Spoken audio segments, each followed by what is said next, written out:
Hello, everyone. Randy Harrington here. This story is another great story from the state of Florida. This lady reached out to me after I posted the video about Jason Valenti and his encounter in the panhandle of Florida. This lady immediately reached out to me, said she had something to tell me about outside of her ranch in Florida. So let's get into her story. I think you're going to like it.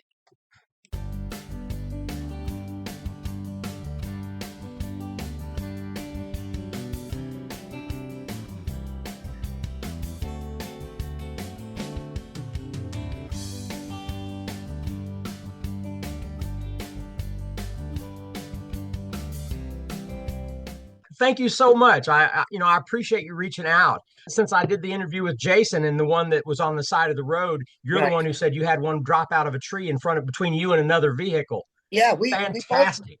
we were parked like this, and we pulled up to each other and like, did you see that? He goes, did you see that?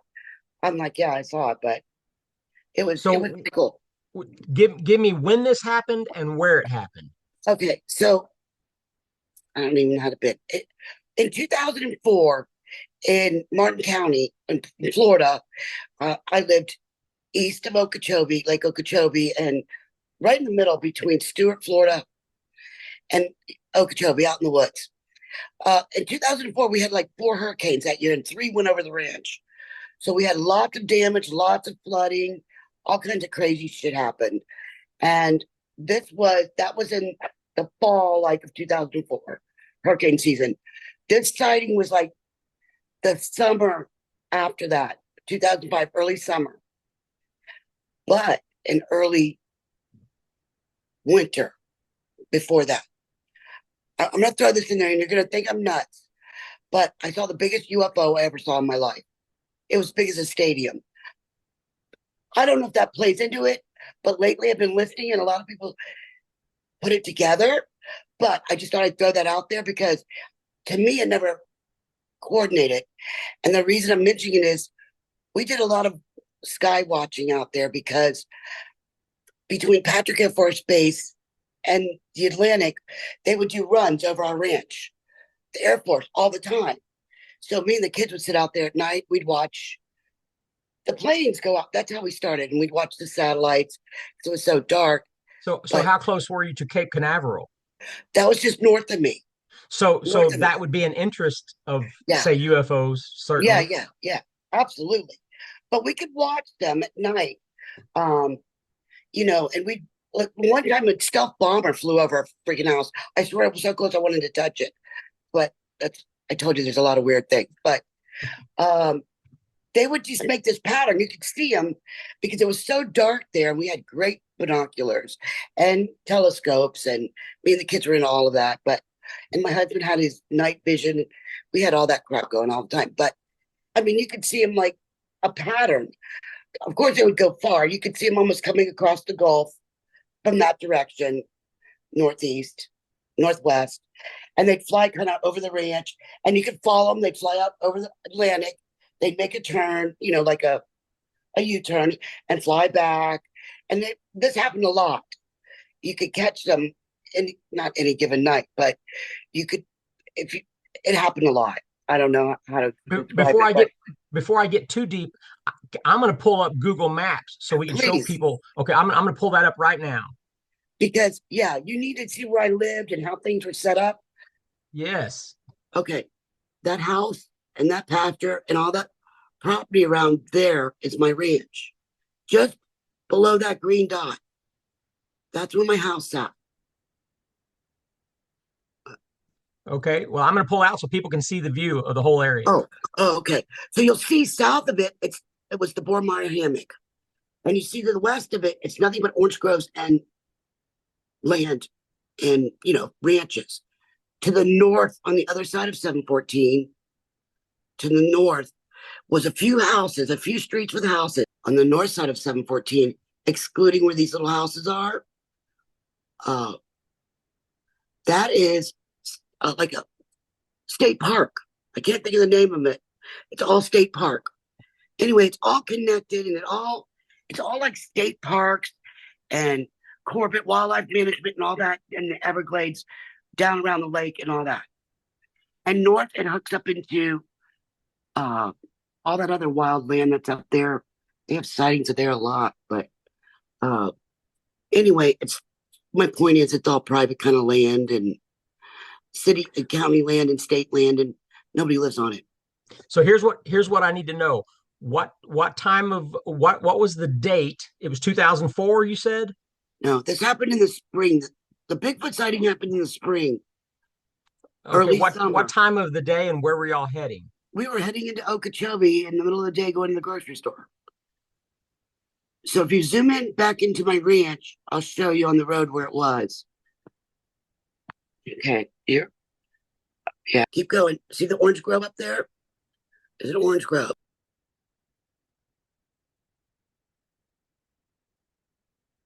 You see where this orange grove is right here? Keep going. Is this an orange grove? That's all. There's 2,000 acres right there that I used to go shining on all the time. Uh, just north of that piece of property you're pointing at is the wildlife preserve. I mean, is the state park. Now, if you put your cursor a little south, right there's an orange grove. Left to my left, right there. Okay, right in front of that on that road, right there on the highway. That's where we stopped, and that's where we saw it. Now, why did you stop? Because it fell out of the road. Oh, okay. So you were just driving Yeah, this way, I got up and I and was another going that way, and another car was coming from the west. a truck was coming from the west, and all of a sudden this thing just fell out of the tree in between us, and it hunched down like, you know, the guy in the Terminator movie when he was all bent over and kind of like curled up.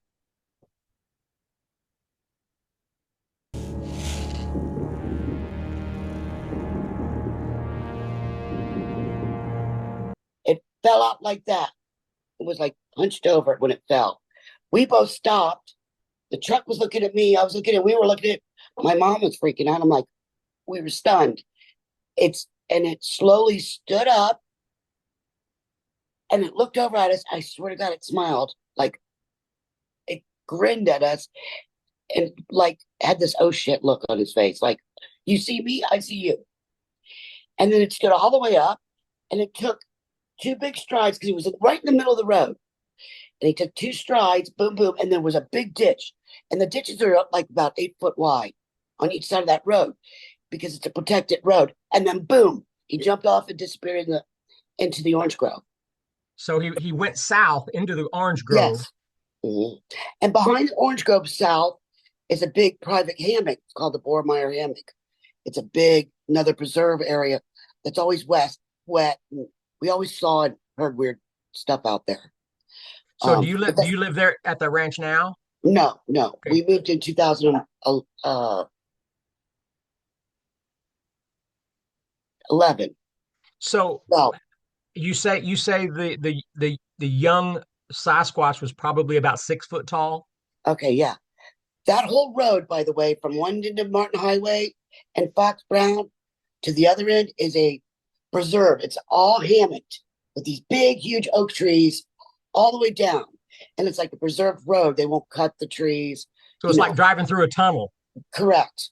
So it's always our thing, you know, and I taught my kids you have to watch because we've seen deer, we've seen panthers, hogs out there, you know, so we're always careful on that road and lots of bad accidents because there's nowhere to go if you hit a deer. You're in a ditch, you know, or trees. So yeah, it just fell out of the tree. And, you know, my mom and I looked at each other and we were like, and it just disappeared. And the guy in the truck pulled up next to us. We pulled up next to each other. We both pulled up towards, you know, where it fell and was trying to look in the orange grove to see if we saw it, but we didn't.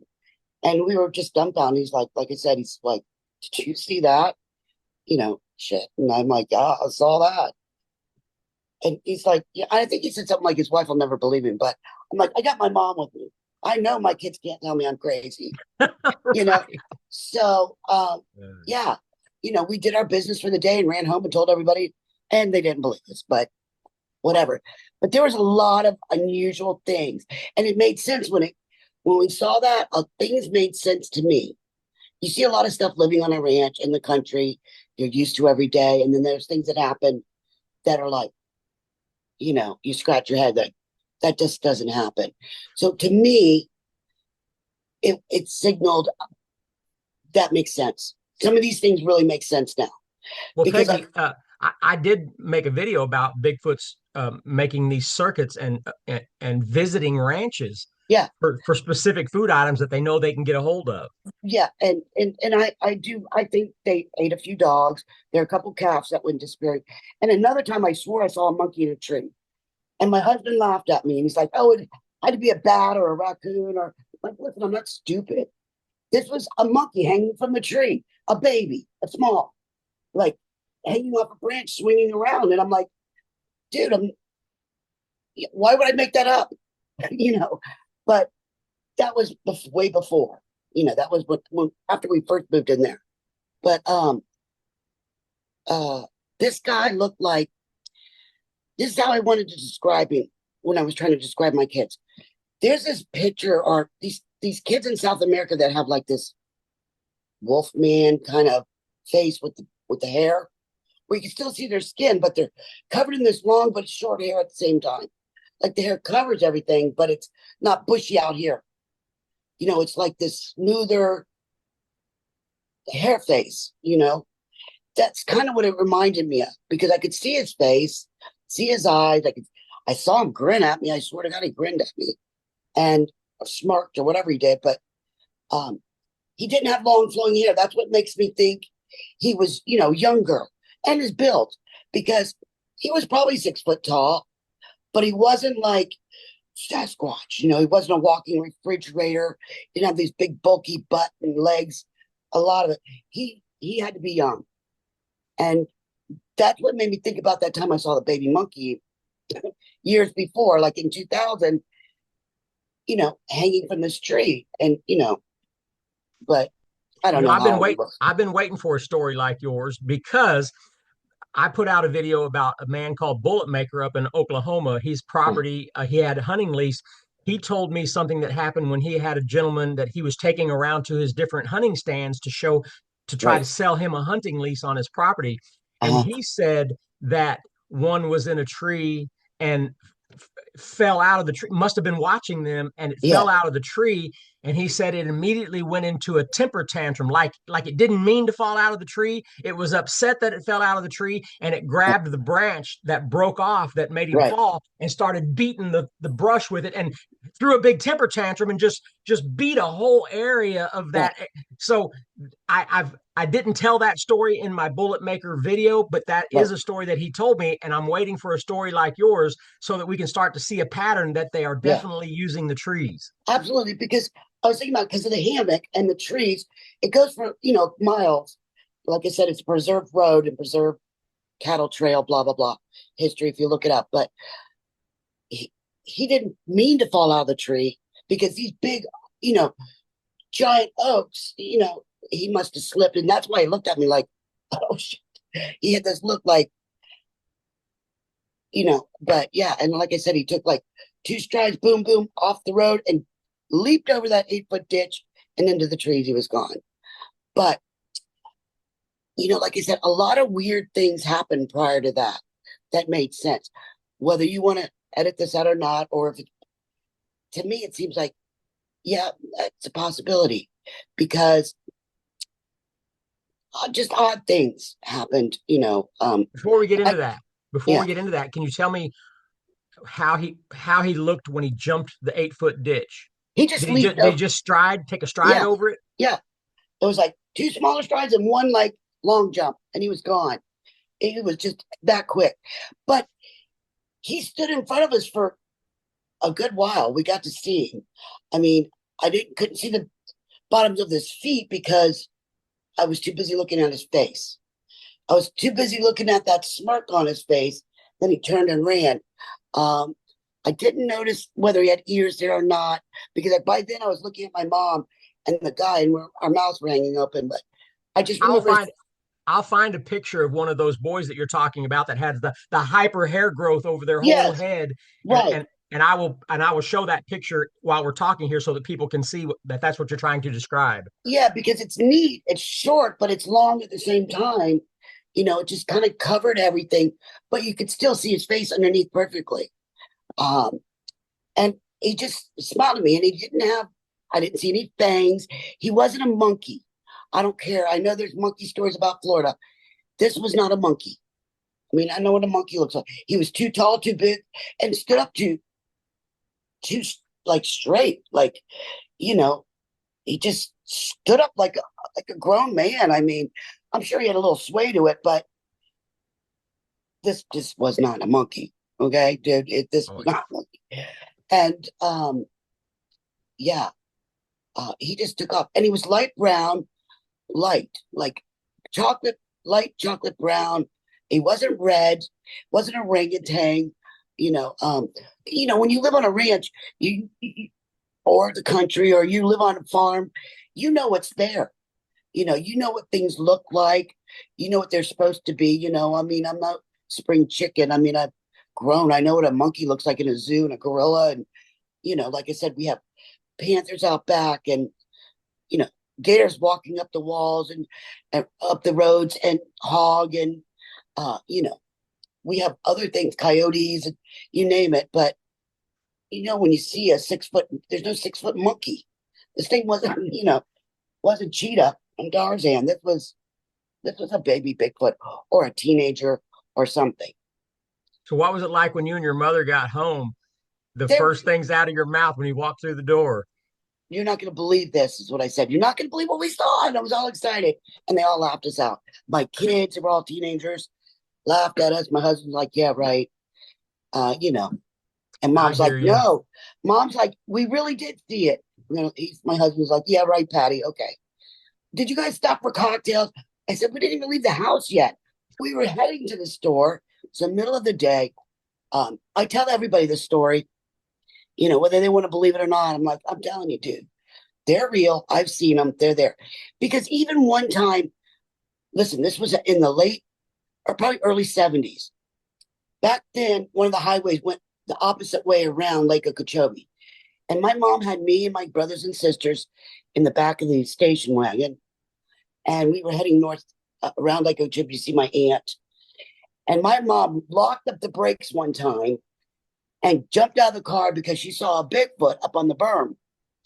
Because Lake Okeechobee has this huge berm all the way around it, for flooding. And it reminded her of that. And she said, oh, don't you remember when you were kids? And she went into the story how she saw a big Bigfoot standing up on the berm on the opposite side of Lake Okeechobee when we were kids back in the 70s. Well, there's just odd things that happened prior to this. I'll just go down, and I'm not going to go in any order because, okay, I know this one time my neighbor had his dog went missing. And he loved this old shaggy, long-haired, white kind of mutt dog. And we all looked for it for days. Then one day, I can't remember the damn dog's name. I was coming up the road going home, and there's this dog limping down the rock road trying to get home. So I called my neighbor Rick right away. I'm like, oh my God, so-and-so, I can't remember the dog's name. He's on the road. He looks hurt. He wasn't bleeding, but he was limping really bad. I got out, went to pet him, and he was like, oh, it was weird. He just looked so weird. So Rick got home, took him to the vet, and the vet said the dog died, by the way, that it looked like someone had grabbed him. He didn't have a mark on his skin. He wasn't cut or bleeding. Grabbed the back of him and shook him because all the skin on the outside of his body was torn away from his frame. Like, Oh, wow. do you know what I'm saying? Trying to explain, like something grabbed him, And shook him, and wow. it loosened from, or he shook away from it, but there was no bites. It wasn't a gator or anything else. There was no marks, but his skin was torn from his muscle, and it was hanging. That's why he looked so weird. And he ended up, dying from it. But that was a weird something. We couldn't figure out what grabbed this dog. Wow. And or shook it. Like we tried, and like I said, there was no outside marks, no blood. It was all internal, whatever it was. Now, if an alligator grabbed him and Right, took him into a death roll, right, he would have bite marks. exactly. Or a panther or anything else. Even if you got hit by a car, how does it? the main road was, our driveway was long. It was almost from our house half a mile to the rock off the rock road. But he came from the other direction. He came from out back where the hammock was and stuff back, where there's uh like I said, that was one of the weird things that happened. Here's another weird thing that happens. We raised cattle and horses, of course, and from time to time a calf would just go missing. Um, but another time, one of my mama cow, we found her tied up in the barbed wire, like she had run into the barbed wire trying to get away from something, and both of her legs were snapped and dangling, like something somehow her back legs were snapped, like bone. It was only hanging out by her skin. And we couldn't figure out how that happened. I mean, because the front of her was in the barbed wire. She couldn't get out. But to snap both of their bones of her back legs, Yeah. this was a How big could that cow. happen? How could that happen before, or she wouldn't be able to get to the fence? Right, right. So she got something chased her. We figured something chased her in the barbed wire, but we couldn't figure out how her legs got snapped off. Like they were pretty much snapped off. I don't know if something interrupted or if the bull came around or other cows. Because hey, bull would have, he was kind of protective of the herd, but that was another weird thing that happened. But like I said, we also raised horses. So I had a 2-year-old. She wasn't quite grown, but she was in the front pasture with other horses. We probably had 4 horses out there that morning. Every morning I'd go out to the barn, I'd feed the horses. And so I'd whistle and they'd all come running in. 6 o'clock in the morning, just after daybreak or whatever. So I whistled for them and they come running in. Now in my front pasture, if you look at that map, all I had was a pond. There's no trees in the front pasture. There's no nothing. The front pasture hooked around. There was a gate that went right to the barn and they would run into the barn. Baby comes running in. The other 2 horses come in. Baby comes running in. And there is a piece of meat missing off the side of her. And I mean, this long, and up on her, underneath her, on her side. It was just missing, like a pork loin or a beef loin, a circle of meat, 4 inches deep, 6 inches wide. Like something reached, grabbed her. The vet kept saying, well, she must have ran into something and cut herself. We looked everywhere. There's nowhere on that front pasture she was that night that could have tore her, ripped her. And then where's the meat? Like it was grabbed and ripped out of her. And it took her 6 months to heal. The vet couldn't explain. We couldn't figure out what grabbed her. Something grabbed her and grabbed at. Like I said, there was nothing there. There's not a tree. We checked the fences. There wasn't blood anywhere. There wasn't even blood hardly dripping down the side of her. It was just her pork loin was ripped out of her, or a loin, Wow. That was weird. I mean, it's just I'm telling you the story because My mind is in a whirlwind right now, just thinking of it makes me think of a hangnail where you pull a hangnail, it just keeps on pulling, right, meat off the end of your finger. yeah. But but Literally, we couldn't even sew her up.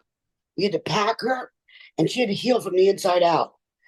She couldn't leave the stall after that. She didn't like the front pasture either, but it took forever for that to heal. And to this day, we don't know what now possibly could tip, grab her. typically, I'm just going to, for argument's sake, let's just say a puma or a mountain lion, they're going to latch in with their Right. claws, and you'll have scrape marks and stuff. So Nope. so that doesn't make sense. Nope. Uh, we None of do our know things. we do know the grip strength of a big. Clearly, there's Bigfoot. You saw one fall out of the tree. They're Yes. there. They are Yeah. there. Yeah. So if it was a Bigfoot, their grip strength, we're always trying to guess at their grip strength. When you see trees that big broken Right. over and things like that, it must be immense, the power Right. that they have to grab something. Right. And that was weird too.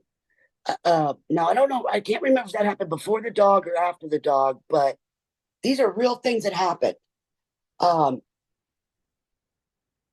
My husband was an avid hunter. We were raised in the Everglades. We had a camp out there. We'd sleep on the floor. We didn't care. We saw the bears. We didn't care. Um, Hunter his whole life. He would jump on gators' backs and just snatch them up. Crazy stuff. But rednecks will be rednecks. Anyway, he went hunting after we first moved in there. He got up one morning. He said, "I'm going to go out to the hammock," which was south of us, and it's watery and marshy, and it's a swamp. And he was going to go kill a deer, or deer hunting, or whatever he was doing. He came back in later that morning, and he was pale. And I'm like, "What's up?" He didn't get anything. He said, "I never want the kids out there ever. There will be no hunting on this property or anywhere around this property." I'm like, "What? What are you talking about? The kids moved out here so they could hunt." He's like, "No, don't let me catch them out there. Nobody will be killing anything on this property." I said, "What happened?" He said, "I don't know, but I can't explain it." But he said, "I was laying under palmettos, big palmetto bushes. Got under there after dark or whatever it was, dark, and was getting all ready for everything." And he said, close to when the sun was coming up, something growled at him. I thought maybe it was a cat. Back then, that's what I thought. Oh, it's a cat or something. He said he never heard anything like it. It was such a deep, menacing growl. It scared him.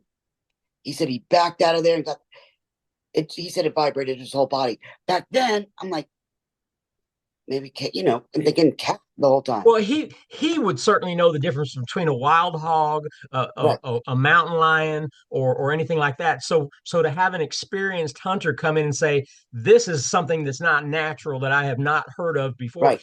So if he's going to already step into that direction, you have to believe him. He said he was scared and he never listened. To this day, he hasn't hunted. Wow. He never went back out there. Okay, well, now I take that back. Now he just moved to Texas, north of Texas. So now he's really in Bigfoot country because he moved up there off of near the Sabine and all that. Him and Dogman live up there. Uh, but he's older now, of course, he's old man. But uh, the whole time we lived there, he never hunted. He never let the kids go back there. He never, even we had a horse trail that went back near there. He wouldn't let the kids ride their four wheelers out there. No, you're not going back there. And he never hunted again and would never let Wow. anybody else hunt him. So that's another odd thing that kind of clicked. Thinking, after I started researching it a little bit more, thinking of their growl, that growl that vibrates people. That's what I figured might have happened to him. He's like, it was so intense, it freaked him out. My husband was 6'3", 270 pounds. He's no little man is going to be afraid of just anything. But like I said, he backed out of there and he never went again. Well, Peggy, I've got to tell you this. People talk about the screams that these things are capable of, and people record a lot of screams in the distance and Yeah, things like that. There are places in the Kiamichi Mountains of Oklahoma that I had been researching for over 20 years, and I'd right. been in there many, many times. Had lots of incidents happen with rocks being thrown into your campsite Mm, and things like that.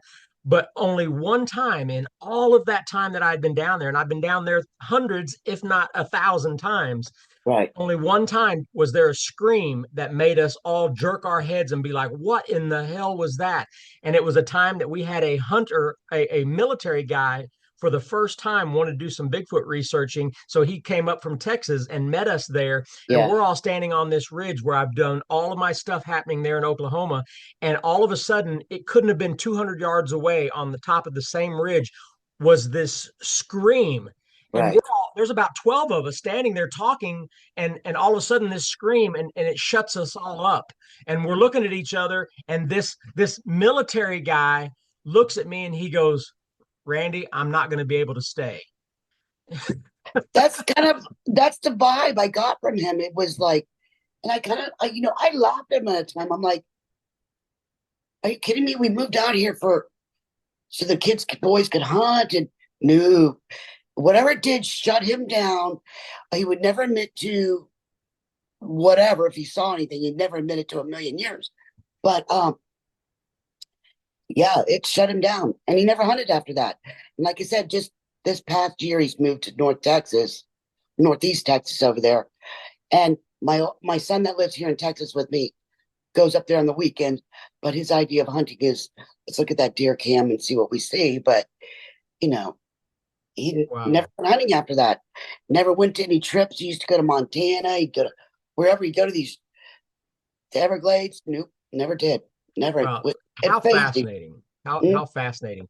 You know, Peggy, I appreciate you so much for reaching out to me. Especially it does coincide with the report that I've already discussed yeah. with another gentleman. So that I like getting these things that we can start to tie together Mhm, patterns and tie mhm. together behaviors. And I'm gonna find some pictures and I'm gonna pull up pictures of your map as this story unfolds. I'm gonna show Right, better pictures of locations and things like right. that, and the pictures of the dog boys with the hair face Yeah, boys and things like yeah. that.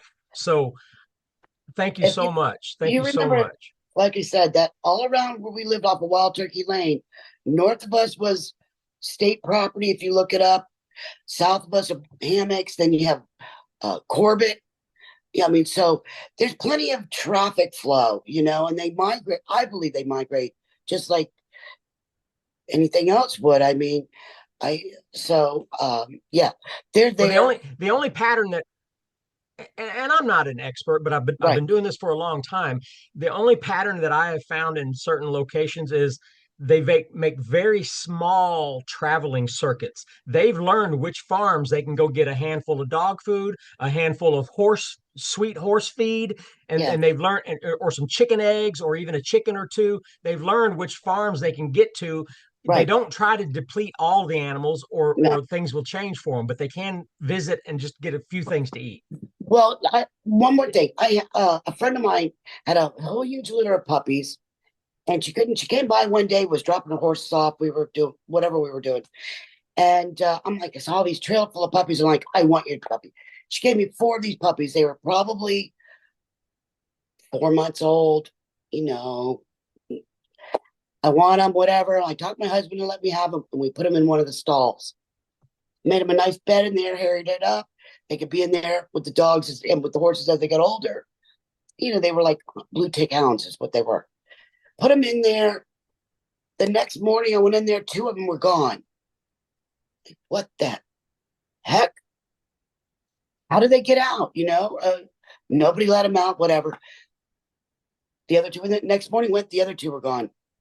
Never saw a bone, a hair, nothing. The dogs just disappeared. Somebody reached over and grabbed them out. I don't know. Did a Wow. cat jump in there? But they disappeared.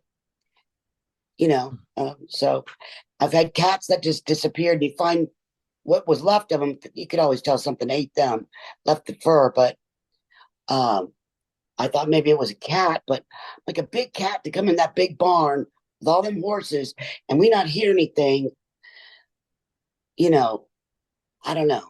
I would think a cat would make a lot more noise. But, and the barn wasn't far from the house.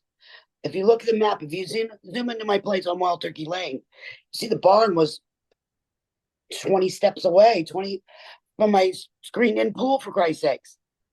Well, So there's all kinds of stories of them, reaching over pin fences and yeah, taking piglets, yeah, even heavy piglets, yeah, yeah. so yeah, that makes sense. So, like I said, I mean, I could probably go on, but those are the big things that I can remember. And then, like I said, then I told you about what I saw in the sky after that Yeah. or before it. I can't remember. It was in the winter. I think it was the winter before. But Um, there is a lot of UFO reported activity just because of Cape Canaveral and all yeah, of the yeah, other yeah, stuff. yeah. So yeah, I mean, who's to say? A lot of military things are going on offshore, a lot of Right. training. And So they're so watching. That's what I thought. I'm like, oh, yeah, there's somebody's checking it out. so I would think, certainly the government is admitting that UFOs are out there. We know they're out there. Mhm. So there's a lot of things going on there military wise that Right. UFOs would be interested in for sure. We would see all kinds of things out there, but Bigfoot, he's my most favorite Me because, too. Me too.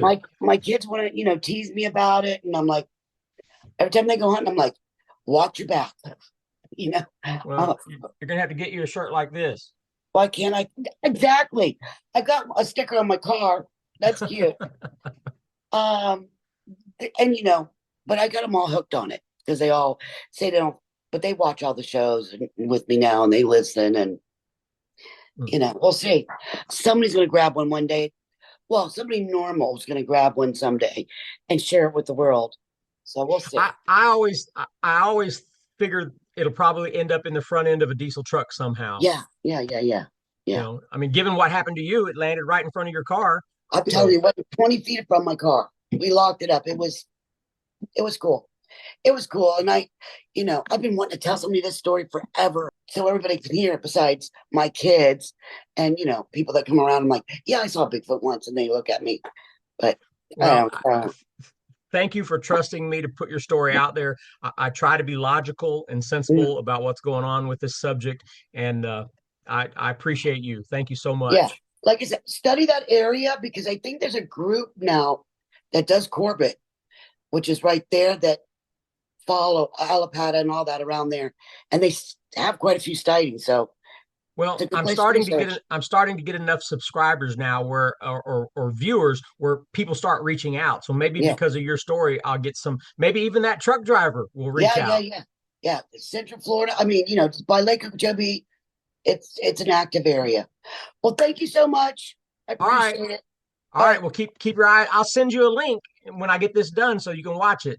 Yes, please do. All right. Thanks so Okay. much. All right, Thank honey. you, Bye. Peggy. Bye, honey.